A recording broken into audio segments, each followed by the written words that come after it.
Hi, it's Zoe, and this is episode number 70 of the Zoe Routh Leadership Podcast. And today we are talking about James Comey's new book, Higher Loyalty. Let's do it. Welcome to the Zoe Routh Leadership Podcast, your source of strategies and insights to make you a better leader. Influence, improve, inspire.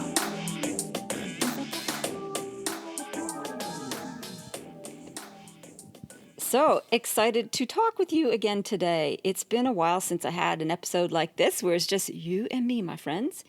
And I'm really thrilled to talk about James Comey's new book. It's led me into all sorts of investigation around Trump, the U.S. campaign, and so on. But before that, I need to set the scene. I'm actually sitting in my car in a parking lot, trying not to feel too ridiculous as people walk past me with puzzled looks as I'm talking to myself. And I thought it was worth mentioning in case somebody comes up and knocks on the window and asks me what the hell I'm doing and we get interrupted. And also to highlight, isn't this a fantastic world where we can do work and creativity from anywhere, anyhow, due to technology? And I think this is such a profound development in the history of humanity that we kind of take for granted. And I just wanted to point out that we can do work anywhere, anyhow, and even in your car. So a long time since you had a chicken update. I still have two chickens, Blackie green leg and Blackie yellow leg. And within the new world order of two chickens, there's still a pecking order. And yellow leg has come up on top, and she bullies around little green leg, which is really sad to see. And what it's happening is green leg is now quite a bit smaller than yellow leg because she doesn't get to eat as much food because yellow leg stands on the food and won't let her sister eat. So there's a little drama in the chicken land. Plus, green leg has had mites, which is disgusting. And we've had to do some chicken doctoring. It gets pretty gross when you're dealing with chickens, I have to say. Like, their poo is gross. Everything's kind of gross. But they are good company. Well, that's the chicken news. In terms of other really cool stuff that's happened is my unconference happened. I don't even know if I've had a chance to debrief that with you. Let me give you the highlights. It was amazing. It was a great day. It was fabulous to have such a wide diversity of leaders there. The topics were right on point for people in terms of how we choose and incorporate technology into our working life to make it work for us. We looked at the future of work with Craig Rispin, and he did his usual mind-blowing tricks of showing us what's ahead and what we need to look out for.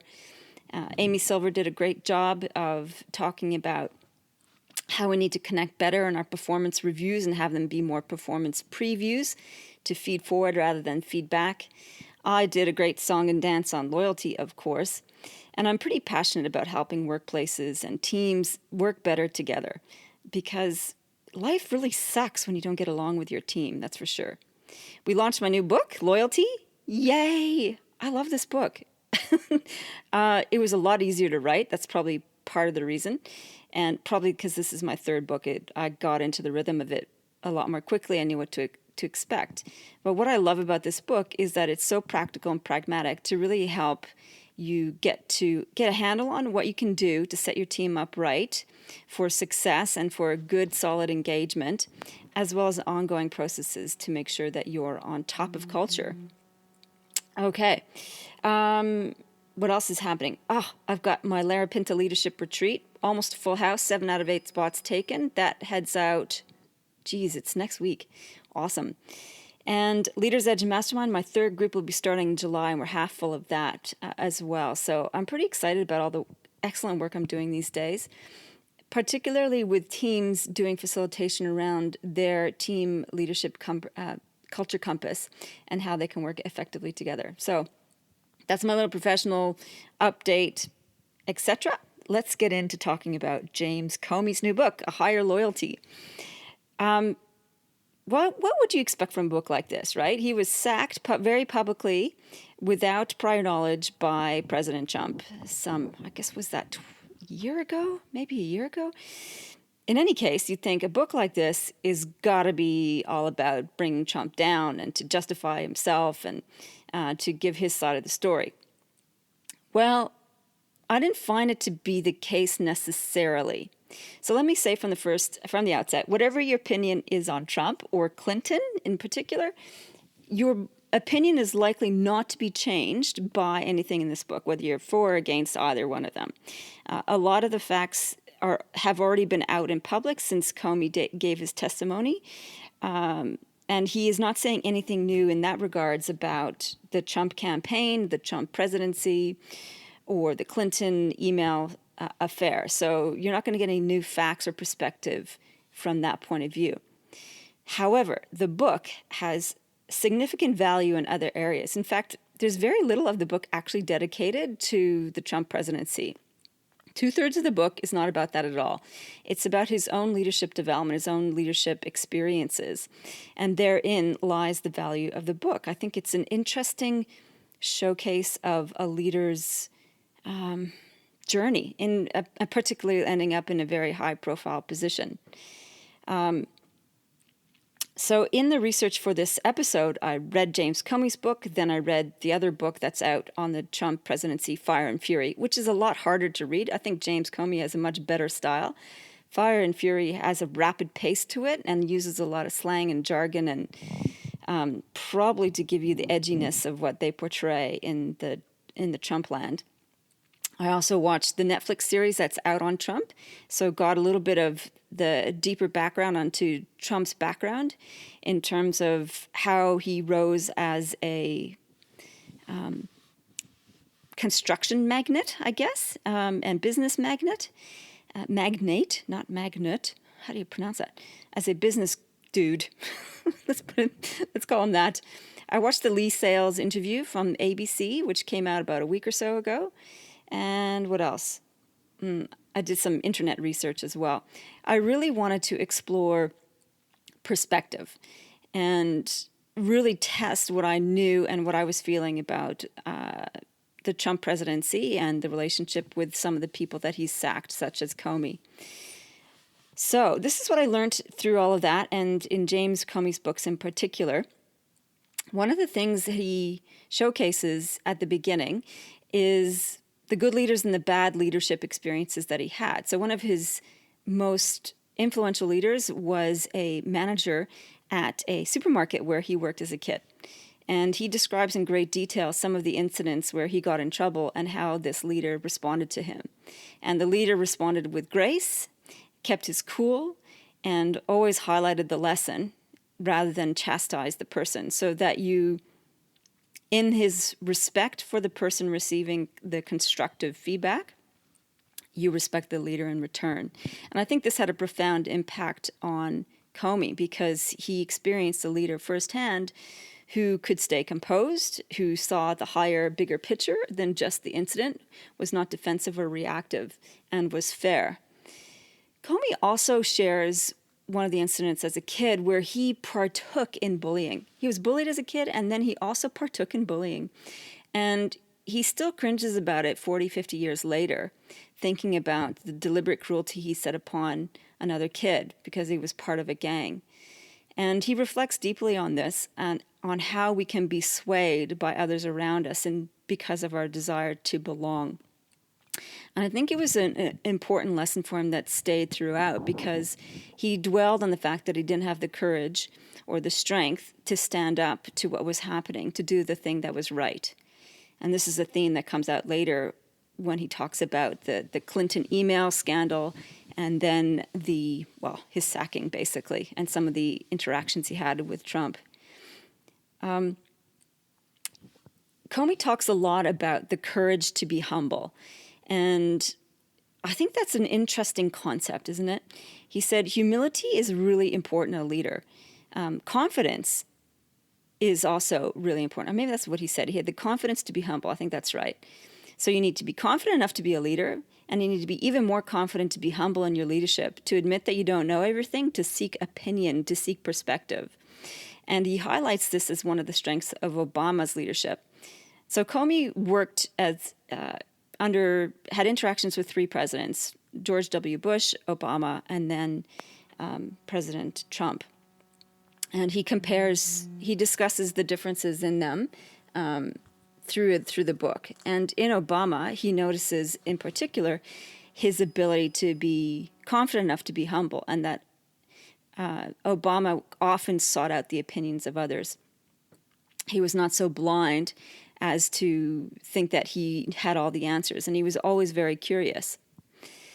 He compares this to Trump, who did not necessarily seek out other people's opinion, but who dominated the conversation and looked rather for affirmation as opposed to being challenged. So there was a stark contrast in the presidencies there.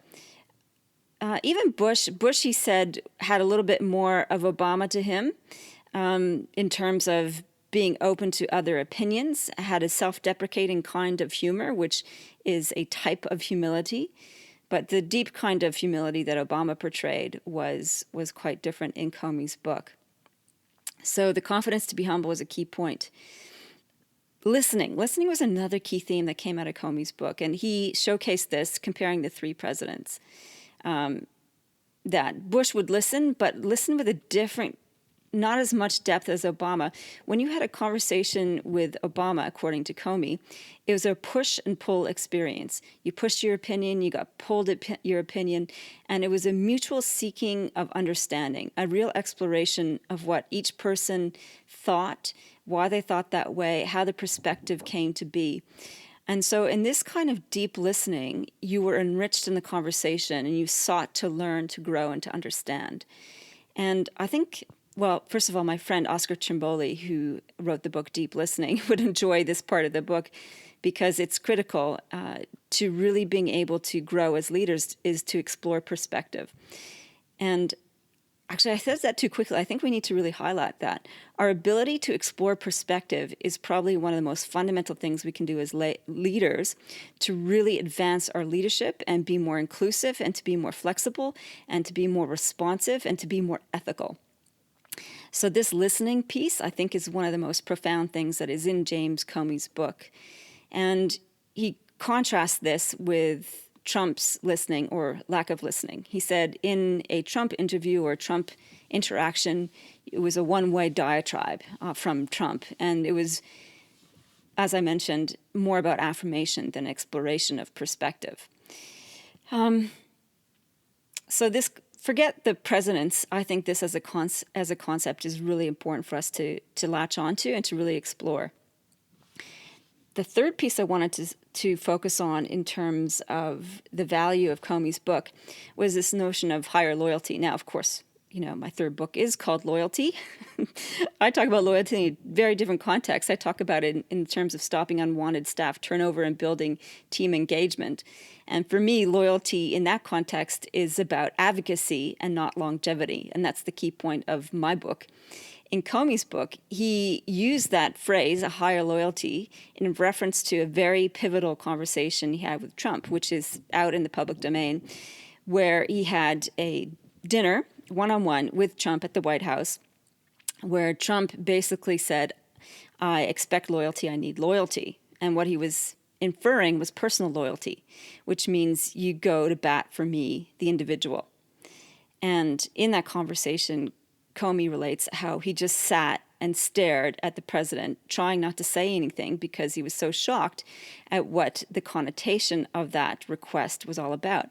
Because basically, Trump was asking Comey, this is what Comey thought anyway, to, no matter his responsibilities as head of the FBI, is to make sure that he was loyal to Trump himself. So basically, he would kowtow, I think, maybe that's too strong a word, but defer to Trump in protecting Trump's interests.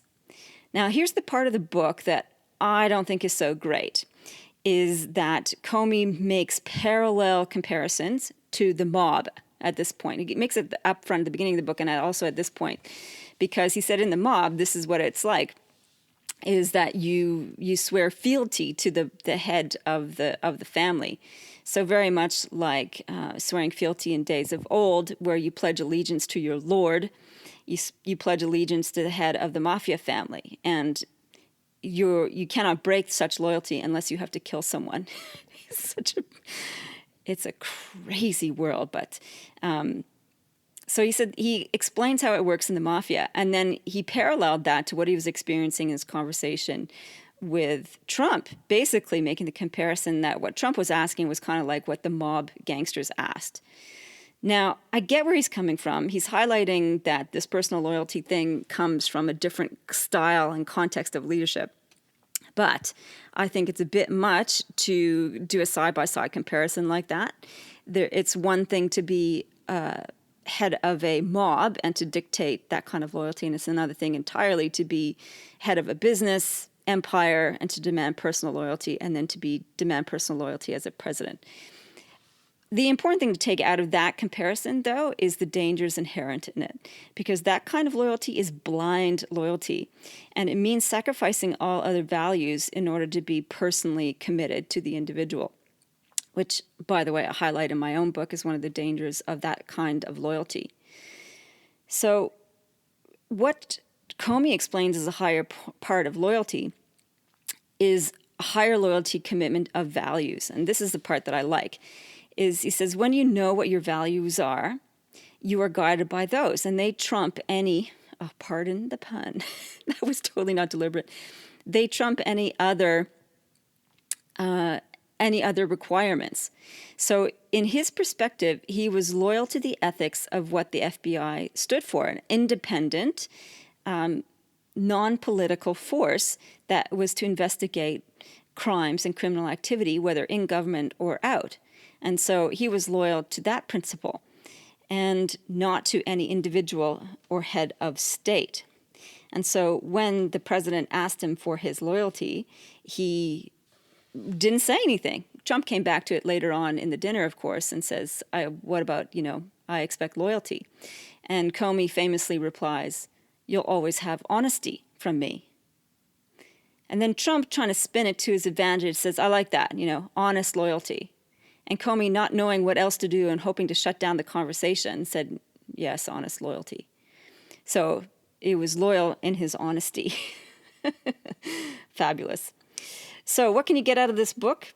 I think the greatest value is in the concepts of deep listening, that sort of push and pull concept, the confidence to be humble, and this notion of higher loyalty and being led by your values. It's also fascinating to see how a public figure leads through such tumultuous times. Oh, I should say something on the Clinton emails, by the way. So the Clinton emails, and because people are always didn't know what to make of that. So there was an investigation into Hillary Clinton's emails because she had a separate server. And was this illegal activity? Was this unconscionable, etc.? And in their initial investigation, they found that it was extremely careless, but not illegal, and certainly not a good thing to have happened. And then they discovered there was another laptop with somebody else she had corresponded to, which had a whole bunch of other emails. So they reopened the investigation just 11 days before the election. And many have said, well, that threw Hillary Clinton under the bus and skewed the outcome of the election because people thought, well, she must be a criminal. And for Comey, it was...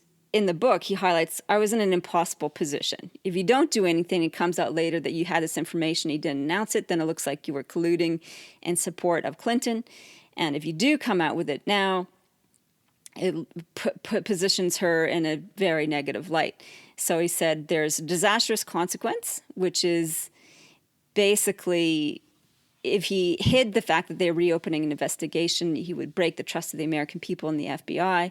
So that's catastrophe. And he said the worst, less bad option was to reopen the investigation and be open about it, because the discourse about the investigation was already in the public eye. So that's what he did. So rock, hard place. And he picked hard place. So from his point of view, it sucked. He wished that Hillary Clinton never had that separate server, etc., for her personal email that she used to discuss high-level U.S. intel. In any case, that's what happened from his point of view. So he wasn't trying to throw Hillary under the bus as much as people said. He kind of went with his higher-level principles on that, according to his book, which I might remember is a perspective in itself. So take everything with a grain of truth. Take the book for what it is. It's a brilliant insight into leadership and exploration of one man's journey through the highest echelons of power in one of the biggest nations and most powerful nations in the world. definitely worth reading. Worth reading? Definitely worth reading. All right. Enjoy. Thanks for listening. Subscribe to the podcast in iTunes. I really appreciate it so you don't miss another episode. In the meantime, live well, lead well.